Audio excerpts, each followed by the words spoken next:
Jennifer मिस्त्री के बाद तारक मेहता का उल्टा चश्मा शो की एक और एक्ट्रेस मोनिका भदौरिया ने प्रोड्यूसर असित मोदी पर निशाना साधा है। शो में बावरी के किरदार से फेमस हुई मोनिका ने कहा कि जब उन्होंने 2019 में शो छोड़ा तो उनका बकाया नहीं मिला था। मोनिका ने कहा कि प्रोडक्शन हाउस ने उनकी जिंदगी नर्क जैसी कर दी थी। मोनिका ने कहा कि उनकी मां का कैंसर का इलाज चल रहा था, लेकिन संवेदना जाहिर करने के बजाय प्रोडक्शन वाले अगले दिन शूट पर बुलाते थे। मोनिका ने असित पर आरोप लगाते हुए कहा कि वो आदमी अपने आप को भगवान समझता है, कोई उसके खिलाफ बात नहीं कर सकता। मोनिका ने जेनिफर पर भी तंज कसते हुए कहा कि वो भी तब जाकर बोली जब उनके साथ खुद गलत हुआ। मोनिका ने हिंदुस्तान टाइम्स के बात करते हुए कहा, जब मैंने शो ज्वाइन किया तो महीने के सिर्फ 30,000 रुपए मिलते थे। उन्होंने कहा था कि 6 महीने बाद आपकी फीस बढ़ा देंगे, लेकिन उन्होंने कभी ऐसा नहीं किया। वे पैसों के मामलों में बेईमानी करते हैं। वे सभी को एक कुत्ते की तरह ट्रीट करते हैं।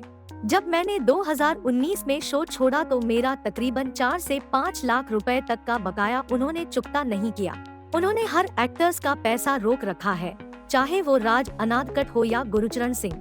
ऐसा नहीं है कि प्रोड्यूसर्स के पास पैसे नहीं हैं, वे बस टॉर्चर करने के लिए लोगों के साथ ऐसा करते हैं।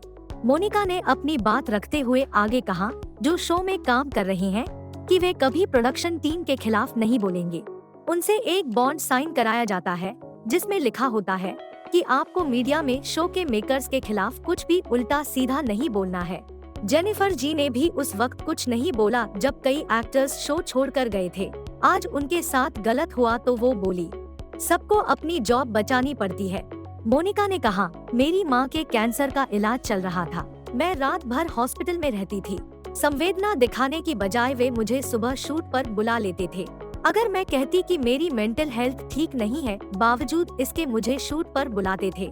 सबसे बुरी बात ये थी कि सेट पर जाने के बाद मेरा वहाँ काम ही नहीं होता था, मुझे 1 घंटे पहले बुला लिया जाता था।